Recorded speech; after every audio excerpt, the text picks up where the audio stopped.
The Nabataeans were masters of the desert. This is where they lived. But you wouldn't know it from looking at them because they didn't look or behave like your typical desert dwellers. They built great cities, grew crops, carved statues out of solid rock, and made a fortune trading incense, spices, and other goods between Arabia, Egypt, and the Mediterranean. But how did they do all this? And more importantly, why should you care about them? Well, their story began around here in the 4th century BC when they migrated from their homeland in northern Arabia to escape the expanding armies of Alexander the Great.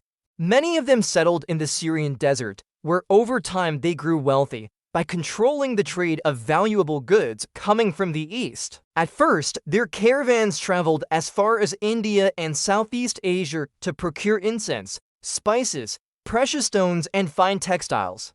Then they would bring those goods back to the west and sell them to merchants who traded with the Egyptians and the Greeks.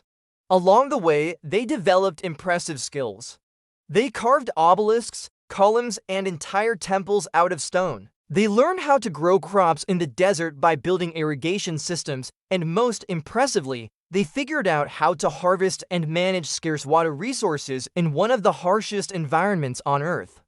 They built reservoirs, drilled deep wells, and created sophisticated agricultural terraces that allowed them to thrive in the desert. In fact, their success was so astounding that by the 2nd century BC, Roman Emperor Trajan tried to subjugate them, but he couldn't defeat their guerrilla tactics.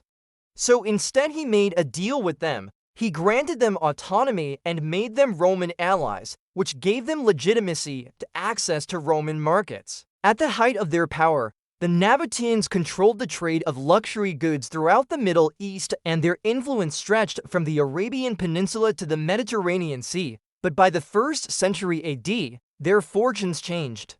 The Roman Empire expanded into the east, and the Silk Road moved farther north, bypassing the Nabataean kingdoms. Without the wealth from trade, the once mighty kingdom fell into decline and eventually disappeared. Today, we remember them only as the lost civilization of Petra, the city they carved into the desert.